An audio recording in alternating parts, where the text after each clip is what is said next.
A very good morning, dear students. Today topic is conditionals. Okay, so what are conditionals? Conditionals क्या होते हैं? Let's see here. Sentences that inform us about a condition affecting an action are known as conditionals. Conditionals क्या होते हैं? एक action को affect करने वाली जो condition है उसके बारे में inform करने वाले जो sentences होते हैं वो conditionals कहलाते हैं. Okay, conditional sentences are complex sentences. जो कंडीशनल सेंटेंसेस होते हैं वो कॉम्प्लेक्स सेंटेंसेस होते हैं and made up of two clauses, और ये टू क्लॉजेस से मिलकर बनते हैं. Okay, now we will understand conditional sentences consist of two part. First is condition, second is result. Okay, if clauses which are condition and main clauses which are result. Okay, let's see the example. If it rains, we will cancel the trip. Okay, so if it rains, it's a if clause, and we will cancel the trip, it's a main clause. And if sentences, it begins with if and it has subject and verb, and we will cancel the trip, it's a main clause. Okay, if जो sentences होते हैं if introduce a condition, जो if sentences होते हैं वो condition को introduce करते हैं, and second the main clause is the result of that condition, और जो मेन क्लॉजेज होते हैं वो उस कंडीशन का रिजल्ट होते हैं. ठीक है, कोई कंडीशन होगी और उसके बाद में जो रिजल्ट होगा, तो जो कंडीशन होती है वो इफ़ क्लॉज होते हैं और जो रिजल्ट होता है वो मेन क्लॉजेज होते हैं. What happens in the main clause is conditional to what happens in the if clauses. Okay, अगर हम इसको चेंज करेंगे, पहले अगर रिजल्ट लिखेंगे and then we will write conditional, so हम किस तरह चेंज करेंगे? Let's see here. First we will write main clause. Let's see the example. We will cancel the trip. Okay, तो ये क्या है? एक मेन क्लॉज है. And if it rains, it's a if clause. Okay, so one more important thing for if clauses and main clauses, अगर starting में हम if clause लिखते हैं, after writing if clause we have to put the comma. As I have put the comma, you can see there. देखो, if it rains, उसके बाद में मैंने कॉमा लिखा हुआ है, then I have written main clause, we will cancel the trip. But if I will write first main clause, that is result, but after that we will not put the comma. अगर मैं first starting में main clause लिखूंगी, it means result को हम first लिखेंगे, तो हम comma का यूज नहीं करेंगे, and then we will write if clause. Okay, तो ये क्लियर हो गया बेटा. अगर फर्स्ट कंडीशन लिख रहे हैं हम या फिर फर्स्ट इफ क्लॉज लिखेंगे, after that we have to put the comma and then we will write the main clause, that is result. और अगर हम स्टार्टिंग में मेन क्लॉज लिखते हैं और बाद में यदि हम इफ क्लॉज लिखते हैं तो हमें कॉमा नहीं लगानी होती है. Okay, now we will understand types of conditional clauses. There are two main types of conditional sentences. First real conditionals and second unreal conditionals. Okay, जो फर्स्ट रियल कंडीशनल्स होते हैं वो कौन कौन से होते हैं? First present real conditionals, second past real conditionals, and third future real conditionals. and unreal conditionals कौन कौन से होते हैं clauses? first present unreal conditionals, second past unreal conditionals, and third future unreal conditional. So first I will explain real conditionals sentences. I will explain present real conditional. Okay, so present real conditional are used to indicate general and scientific facts. ये जो present real conditional होते हैं ये किसे indicate करते हैं? General and scientific facts को. Okay, second होता है they refer somethings which is always true. जो चीज़ें हमेशा ही ट्रू होती है उसको रेफर करते हैं, and that is the condition will only lead to a specific result. It means present real conditional जो होते हैं वो एक तरह से टाइप जीरो कंडीशनल भी होते हैं. इट मीन्स अगर ये हो तो ये होता है, अगर ये हो तो ये होता है. एग्जाम्पल से समझेंगे हम इसे. When he motivate me I always do my best. ये क्या है? एक जनरल स्टेटमेंट है. ओके, जब वह मुझे मोटिवेट करता है, मैं हमेशा ही बेस्ट करता हूँ। Second, water evaporates if you boil it for some times. Okay, अगर आप पानी को थोड़ी देर उबालोगे तो ऑब्वियसली वो भाप बन जाएगा, एवेपोरेट हो जाएगा। तो ये एक साइंटिफिक फैक्ट है, ठीक है। So for general statement and scientific fact we use present real conditional, और इनको हम जीरो कंडीशनल भी बोलते हैं। और इसके लिए जो हम फॉर्मूला यूज करते हैं वो सबसे पहले हम क्या लिखते हैं, या तो हम इफ और व्हेन लिखते हैं, and then we will write simple present, and after writing present simple we have to put the comma, and then we will write simple present. ठीक है, देखो यहाँ पर मैंने स्टार्टिंग में वैन का यूज किया है, वैन लगा दो या इफ लगा दो, उसके बाद में यहाँ पर कॉमा का यूज किया है, ठीक है। अगर हम पहले सिंपल प्रेजेंट लिखेंगे और बिटवीन इफ और वैन का यूज करेंगे and then we will write simple present, तो हमें कॉमा लगाने की जरूरत नहीं है। एंड दीज आर एग्जाम्पल्स, ये और एग्जाम्पल है जिससे हम इसे प्रेजेंट रियल कंडीशनल को समझेंगे।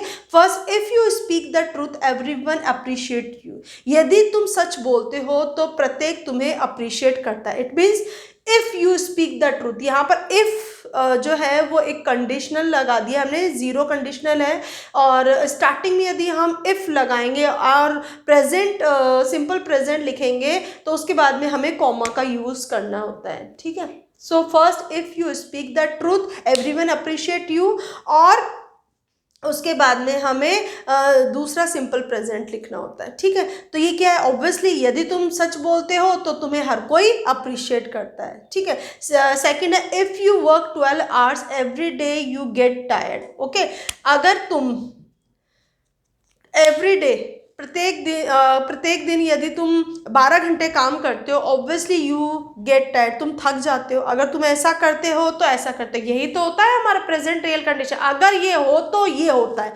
अगर ये हो तो ये होता है, कंडीशन जैसी है वैसा ही रिजल्ट होता है, ठीक है। नेक्स्ट है, if I am late to reach the office my boss punishes me. अगर मैं ऑफिस लेट पहुंचता हूं तो मेरा बॉस मुझे पनिश करता है। ऑब्वियसली यदि ऐसा होता है तो ऐसा होता है, ठीक है। Next, if you have a good job you are secure in life. यदि तुम्हें एक अच्छी जॉब मिलती है तो तुम अपनी लाइफ में सिक्योर होते हो, ठीक है। तो आपको समझ में आ गया जीरो कंडीशनल्स क्या होते हैं, या फिर प्रेजेंट रियल कंडीशनल बोलते हैं इसे हम। इट मीन्स ऐसा हो तो ऐसा होता है, अगर ये हो तो ये होता है, ठीक है। Now real conditional second type is past real conditional. Past real conditional, it describe what you used to do and it describe particular real life situation, and it suggests that your habit have changed and you do not do today. जो past real condition है वो indicate करता है action को कि that was sometimes done in the past. Okay, and past real conditional के लिए हम इस रूल को यूज करते हैं, इस फॉर्मूले को यूज करते हैं। If you are writing if and when before the sentence, then we have to put the comma after writing simple past. For example, when someone asks for help, I try to lend a hand. So first I have written when and if you are writing beginning the sentence, then after writing simple past we have to put the comma. Okay. Second, if we are writing first simple past and then in between we are writing if and when, then we will not put the comma. After that we will write the simple past. Okay, so we will understand past real condition with these examples. First, when someone asks for help, I try to lend a hand. Second, Ria and Rima used to eat out it. They were able to finish their work on time. Okay, and third, if I went to a friend's house for dinner, I usually took a bottle of wine or some flowers. I don't do that anymore.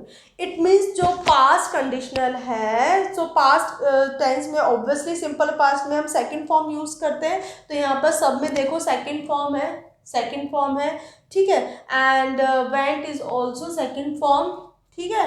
And used to also second form, ठीक है। तो यहाँ पर जो past simple होता है उसमें हम सेकेंड फॉर्म का यूज करते हैं। और अगर बिगनिंग द सेंटेंस इफ और व्हेन का यूज करेंगे तो हमें कोमा का यूज करना पड़ेगा फर्स्ट सिंपल पास्ट लिखने के लिए। और यदि हम बिटवीन द सेंटेंस लिख रहे हैं तो फिर हमें कोमा लगाने की जरूरत नहीं। Third real conditioner is future real conditioner. Future real conditioner it refer to possible actions, ये पॉसिबल एक्शंस को रेफर करते हैं। And prediction, plans and intention, ये हमारे प्रेडिक्शन को, हमारे प्लान्स और इंटेंशन को रेफर करते हैं future real conditionals.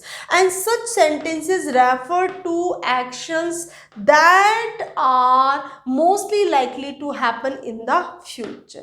It means जो future real conditional है उसमें ये कंडीशन होती है अगर ये हो, अगर ये करें, अगर ये करेंगे तो वो होगा या वो हो सकता है। इट मीन्स आपकी क्या कंडीशन है और उससे क्या रिजल्ट निकलेगा वो उसमें हमें पता लगता है फ्यूचर रियल कंडीशनल में। ओके, तो फ्यूचर रियल कंडीशनल एक तरीके से जो कंडीशनल है उसका टाइप 1 भी होता है, ठीक है। अब फ्यूचर रियल कंडीशनल को समझने के लिए हम इन एग्जांपल्स की हेल्प से समझेंगे। First, if he ask me I will help him. If he ask मी, यदि वो मुझे कहता है तो मैं उसकी मदद करूंगा, तो ये क्या एक इंटेंशन है, ठीक है। इफ ही आस्क मी, यहाँ पर क्या है, इफ एक कंडीशनल, इट मीन्स इफ जो क्लॉज है वो एक कंडीशन है और आई विल हेल्प हिम, ठीक है, ये क्या है, एक मेन क्लॉज है, ठीक है। इट मीन्स ये रिजल्ट है कि यदि वो ऐसा करता है तो मैं ऐसा करूँगा, ठीक है। सेकेंड है I am going to help him if he ask me. यहाँ पर भी देखो, अगर मैंने स्टार्टिंग में सिंपल प्रेजेंट कॉन्टिन्यूस टेंस का यूज़ किया है, बिटवीन इफ़ का यूज़ किया है, एंड देन मैंने यहाँ पर सिंपल प्रेजेंट टेंस का यूज़ किया है, ठीक है। तो यहाँ पर बिटवीन भी हम यूज़ कर सकते हैं इफ, और बिगिनिंग ऑफ द सेंटेंस भी हम इफ का यूज कर सकते हैं। बट कंडीशन ये है, if you are using beginning the sentence after writing if clause we have to put the comma, but if we are writing if and when between the sentence then we will not put the comma.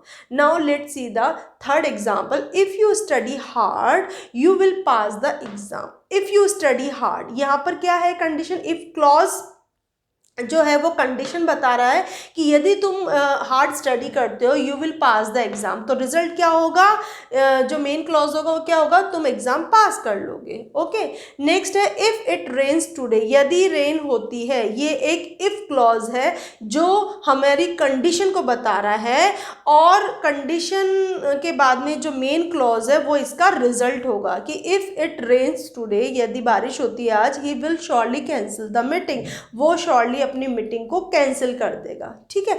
तो ये जितने भी future real conditional है ये type 1 conditionals होते हैं, और इसमें फर्स्ट कंडीशन होती है और देन रिजल्ट होता है, ठीक है।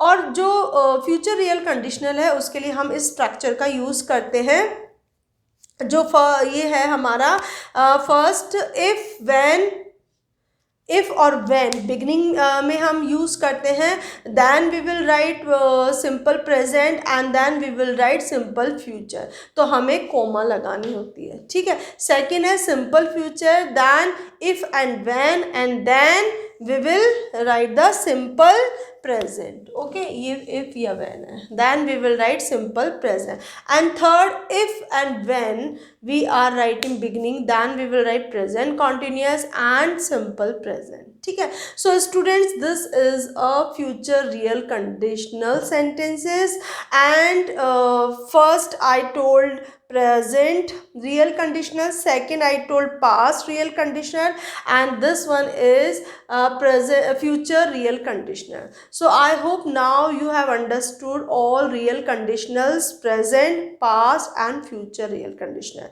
So that's all for today, and have a nice day.